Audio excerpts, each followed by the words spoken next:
naman ng mga banguot ko. Hindi ko na kaya, gumagapang na ang pagdududa ko. Parang tinutunaw ako ng aking sariling mga takot. Ang sakit na ito ay nag-iwan sa aking ng pagkabahala. At walang direksyon, lumalalim ang kadiliman. Nawawala ang liwanag ko, parang walang pag-asa na makakaya. At nakulong ako sa aking sariling mga alaala. Iligtas mo ako sa lahat ng aking iniisip kapag nawalang lahat ng pag-asa.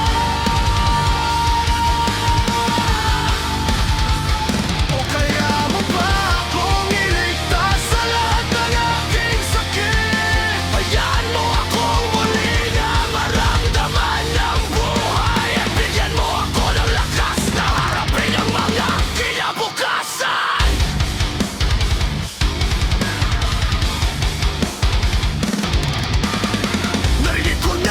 May ibig bang sabihin ng mga salita?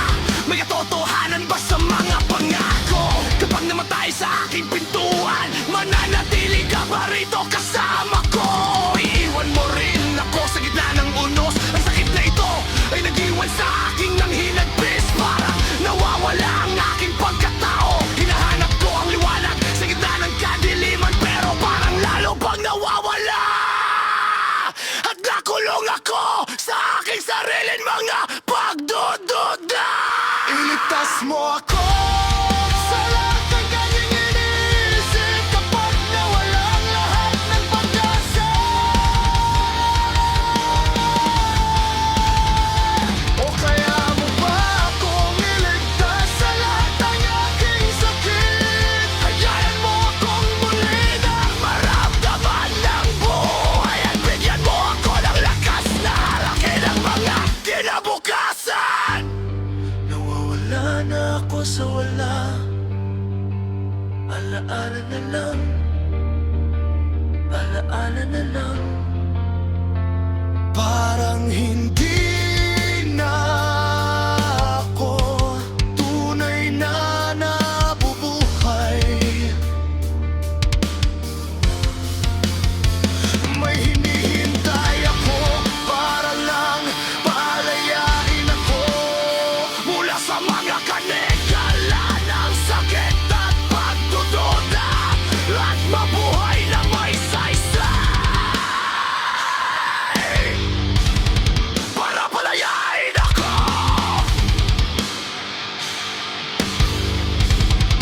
palayain ako. At bigyan mo ako ng pagkakataon na magsimula muli.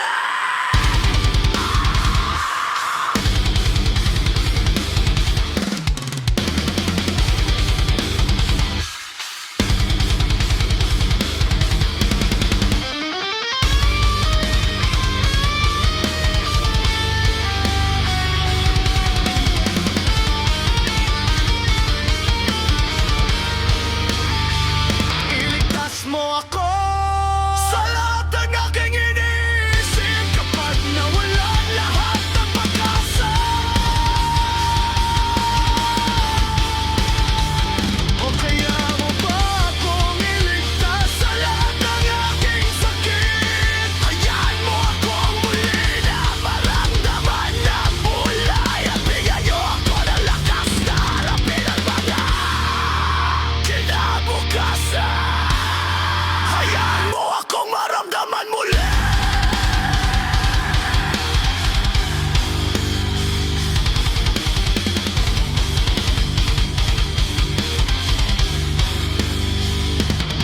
Sa huli, ako'y magpapasalamat sa pag-asa na muling sisikat at pawiin ang kadiliman. Niligtas mo ako at gagawin kong tama at mabuhay na may saysay at magbigay ng pag-asa sa iba. Hayaan maramdaman ko ang pag-asa muli at mabuhay na may layunin.